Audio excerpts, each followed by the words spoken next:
hayo yalivyokuwa. Mchezo wa pili, Simba kila mchezo anapoteza mchezaji mmoja kwa kadi nyekundu.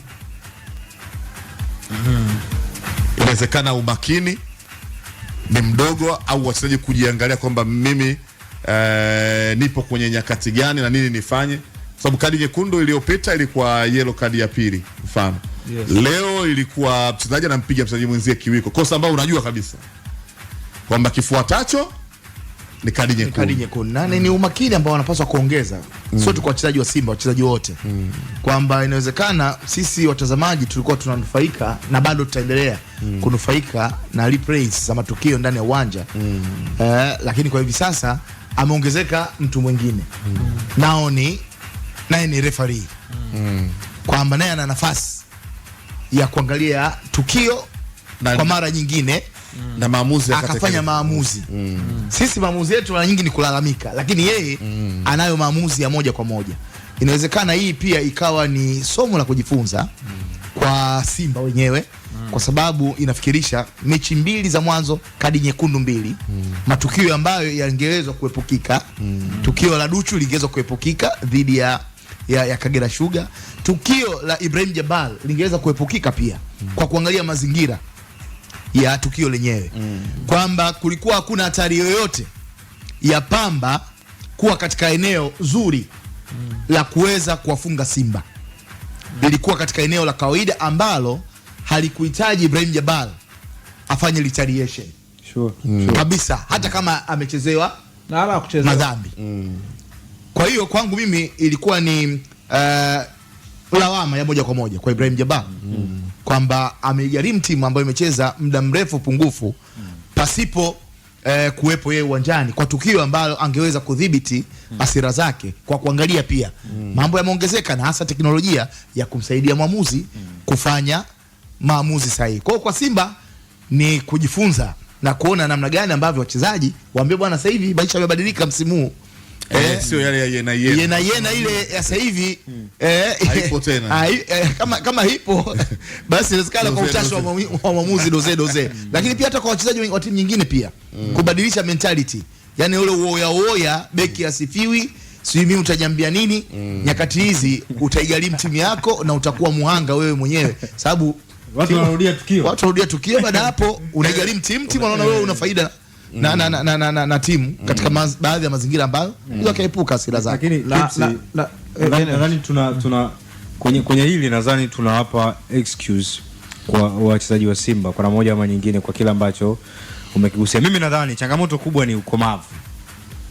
Yaani mchezaji ana maturity kiasi gani kujua anachokwenda kukifanya anaharibu ama haharibu kwa niaba ya timu yake.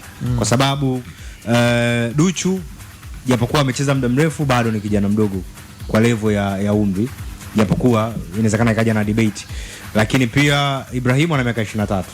Na mwisho siku nawaza ile tukio angekuwepo Kratos kwenye ile nafasi kama angeulisha kipepsi. Hapana. Nawaza kama angekuwepo hata sio ukumbuke matukio yake kabisa. Kaisha mkanyaga alishapita mara nyingi tu. Alishapita msimu uliopita huko alishapita. Ndio maana kwa msimu uliopita mimi sijaona. Msimu uliopita sijaona na msimu huu sijaona. Endelea. Changamoto ni ukomavu. Yaani mimi naamini ni makosa ya kitoto na ya kijinga walioyafanya wote wawili. Ukiangalia challenge ya Duchu kwa mchezaji wa Kagera, ameruka almost Shaolin Soka kama unaifahamu ile movie. Yani au kumfu unaenda unautanguliza mguu unajua. Yani mpira wa kichwa, mwenzako ameweka header, wote mmekwenda juu, wewe unakwenda na mguu. Unajua alafu wewe unatoka unamtazama mwenzako yule pale, unakuja na mguu kwenye zidi ya kichwa chake. Unataka kitu gani? Alafu unafahamu kuna teknolojia tayari. Alafu Ibrahim Jabal sasa wamekwenda na mwenzie juu vizuri. Ameguswa kule juu, wameshuka chini, anarudisha. Mbona? Kwa hiyo yani ni ukomavu, ni kitu ambacho anaweza akakifanya mtu kama Kratos Chota Chama kwa umri wa sasa ambao tayari amecheza na amekumbana na unajua fujo nyingi kwa miaka mingi na hatimaye unajua yupo katika daraja lilopo hivi sasa. Kwa hiyo cha kwanza ni utoto, unawagharimu na umewagharimu hawa wawili na ambao wamekwenda kuigharimu Simba kwa jumla wake. Kwa hiyo cha kwanza ni ukomavu, yani wanapaswa kuhakikisha hivi vitu havijirudi kwa sababu leo tunazungumza Simba imelazimika kucheza takriban dakika, ni mchezo wa pili wanalazimika kucheza karibu dakika 50 na ushe wakiwa pungufu. Haipaswi. Kwa sababu kuna siku utapigwa kadi nyekundu itakuwa ni dhidi ya Yanga. Unapa faida timu ambayo inaweza kukudhuru. Pamba na Kagera maybe Simba wanaweza kwa contain kwa sababu Simba wana better quality. Vipi kama kutana na timu ambayo ina ubora wa juu zaidi? Mechi ijayo wanaenda kucheza na Singida Black Stars.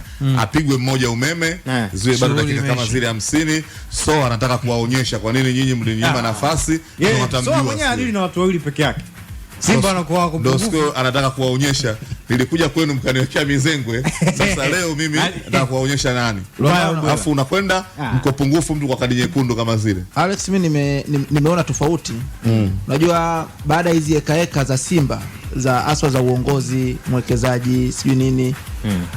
Ukiangalia body language ya viongozi kuanzia wale watu operations upande wa wanachama na hawa upande wa Crescentus Magori, ile kitu imewaingia wachezaji. Angalia body language ya wachezaji wa Simba, yani kama vile wanangu tukomae hii noma, tukomae hii noma. Muangalie Duchu anapewa kadi nyekundu, wachezaji wa Simba hakuna hata anaenda kumkanya bwana, tukio hili unatugharimu na nini. Angalia Ibrahim Jabal anatua anampiga mtu kipepsi, hakuna anaenda kumwambia lolote, kwa sababu yale matukio ya nje ya uwanja, hizi eka zimewaingia wachezaji. Na mimi nakwambia Lombano, mechi inaoamua msimu wa Simba ni mechi ya Singida. Hii inafuata mechi 3 biko. Mechi ya 3. Sikiliza mimi ninapokuambia bado. Body language ya wachezaji na viongozi wa Simba. Yaani Simba ni kama sasa hivi limeshakuwa bomu linalosubiri kulipuka. Mechi ya Singida ina nafasi kubwa ya kuamua msimu wa Simba. Utakuwa bora ama mbaya? Nakwambiaje? Chukua maneno yangu. Kuna nafasi kubwa, sio 100%. Mechi ya Singida kwa namna body language ya klabu nzima ilivyo, inaweza ikaamua msimu wa Simba Sports Club. Sasa biko wakishinda ama saikolojia ya Simba ilivyo. Unajua labda biko nikwambia kitu kimoja, kuna namna ya kila klabu na namna yake ya mawasiliano ya mchezaji na mchezaji, benchi la ufundi na mchezaji, uongozi na wachezaji. Of course. Anaweza akafanya kosa mchezaji ambalo la kijinga kabisa ndani ya pitch, lakini kuna namna ya wao kuweza kuzungumza na kukanyana. Of course, I agree. Sio kwamba pengine pale tu kafanya kosa watu wote mmekwenda wewe kuna namna wakirudi dressing room anaweza pengine technical bench wakaongea, bwana wewe kosa lako ulifanya liko hivi hivi. Nakuelewa kabisa. Kwa hiyo sidhani kama kuna klabu ambayo unafanya kosa pale uwanjani alafu pale wachezaji wenzako wanaanza kureact mbele ya mashabiki. No, unajua unaweza kufanya kosa. Mimi nitakupa mfano. Yaani issue ambayo unatakiwa wewe uione. Je, mchezaji kosa alilofanya anajutia? Ndio nilikuwa nakuja huko. Ukimwangalia Ibrahim Jabal mwenyewe au Duchu mwenyewe, namna ambavyo wale makosa aliyofanya, huwaoni, kwa sababu Ibrahim Jabal hajafanya kitu cha bahati mbaya. Labda ingekuwa faulu, labda bahati mbaya kaenda kamkoa mtu, sio kitu cha bahati mbaya. Katua kampiga mtu kuiko expecting the red card, anaondoka uwanjani. Na Jabal kujutia katika kuuliza kwako. Yes, yani alikuwa anaona kwamba ameonewa, lakini Jabal kanyanyuka kampiga mtu kipepsi. Mchezaji ambaye experience yake sio ndogo katika majukwaa ya kimataifa. Na ndio maana nakwambia kuna namna saikolojia ya Simba imebadilika. Ni kama ambavyo Ufaransa mwaka 2006 Zinedine Zidane. Sio maturity. Zidane kakumbana na majukwaa makubwa yote unayojua wewe.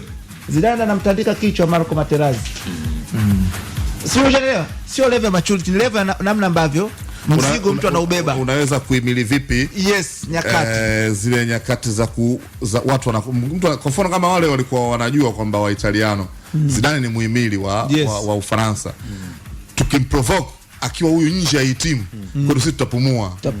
Kwa hiyo kuna namna ambayo wakishakujua udhaifu wako, inawezekana mtu labda watu wengine walikuwa wanajua bwana yule jamaa ni bingwa, yani ana hasira za haraka. Na kwa sababu ameshinda Italia, pengine watu walipewa kodi hizo, kaambiwa. Kwa hiyo kuna namna inawezekana sasa hiyo, kama alivyosema nani, ni namna teknolojia ya video ya kumsaidia mwamuzi, lakini kihusisha jopo la waamuzi kwenye kureview tukio na kumpa taarifa mwamuzi. Lakini FVS haina jopo la waamuzi. Hii imekaa tu pale. Ina maana hii imelala zaidi kwa mrusha matangazo ya TV. Na hata ndio ambaye anatoa hiyo nafasi ya kulirudia tukio. Sio maana? No, iko hivi. Labda tutaje tofauti chache kati ya VAR na FVS. Maana jamii nje huko hii inasema VAR, yani kama VAR teknolojia ya VAR ina kwanza ni ukubwa wake wa teknolojia, lakini pia integration yake na mrusha matangazo. Uwekezaji wake ni zaidi ya kamera, kuanzia kamera 8 na kuendelea. FVS ni kamera 4 mpaka kamera 6, hapo ni option unaweza ukaifanya, lakini haihusishi pia jopo la waamuzi wa nje wale wa ziada, ndio wale wa ziada. Lakini VAR yenyewe ndio inampa mwamuzi taarifa ya kurudia tukio, na lile jopo ndio linampa mwamuzi taarifa. Bwana, tunavyoiona hii, angalia hapa, wakati ile goli linafungwa, mchezaji wa Egypt alimkanyaga mchezaji wa Argentina mita 70 nyuma. Kwa nenda kaangalie, ukijiridhisha kama sio kama nani kawaida tunaachana nao, lakini FVS muamuzi yeye ndo anatoa signal ya kuhitaji kuangalia kwa jicho la ziada tukio ambalo lilikuwa limempita. Akipata call kwa mabenchi baada ya kuombwa na mabenchi, baada ya kuombwa, anayerudisha pale ile review linanisimrusha matangazo.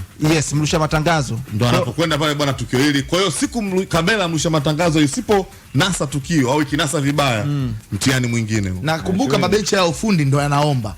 Ndio naona kuna mechi, niliona mechi ya Namungo, namuona kamaona Mgunda kidole juu, kuna moja ya matukio na wamepewa nafasi na mwamuzi pia anaweza akakataa kama ana uhakika na alichokiona.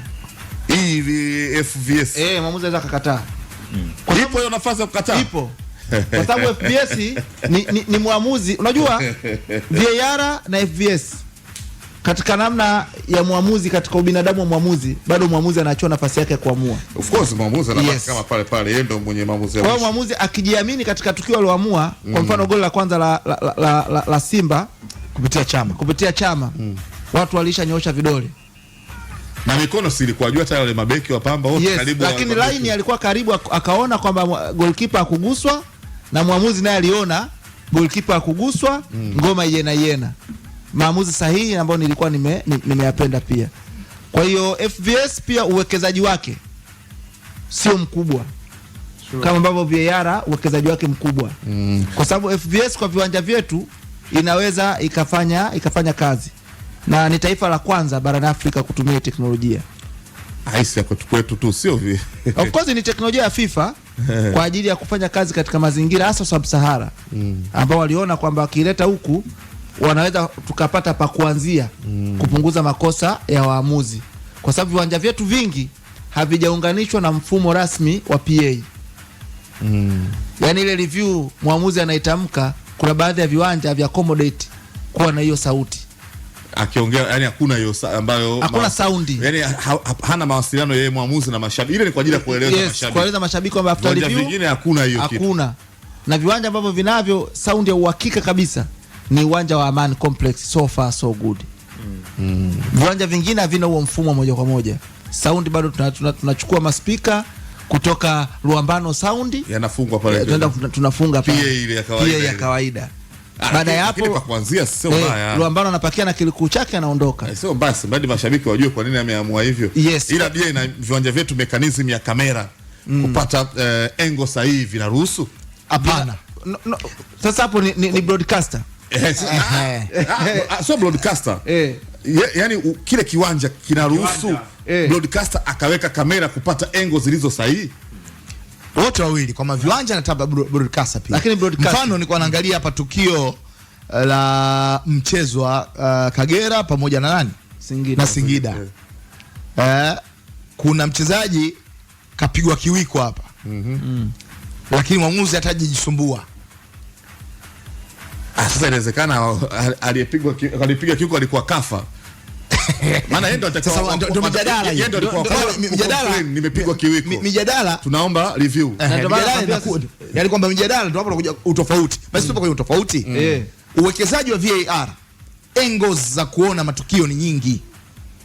Na kwenye VAR Edgar, mwamuzi anashtuliwa, bwana kuna tukio hujaona, kwa sababu kuna jopo la waamuzi wanamsaidia kuamua. Kwa hiyo inawezekana hii nyewe mkaona muona bwana tukio hili ukapigwa kiwiko lakini asipate call. Sasa call si nyinyi wenyewe ambao mmeathirika ndo mnawaambia bwana huyu akatendewa ndivyo sivyo, tunaomba review. Ndio utofauti sasa wote. Ndio maana Tunaambia watu tofauti. Kwa hiyo inawezekana wengine wote wa kuona hadi aliyepigwa kidogo akasema aliyepigwa kiwiko alikufa. Maana yeye ndo anatakiwa wa kwanza kwa jamani, mimi nimepigwa. Huko chini. Inawezekana wengine wote hawajaona. Ndio maana mwamuzi yeye ndo anaamua aende kuangalia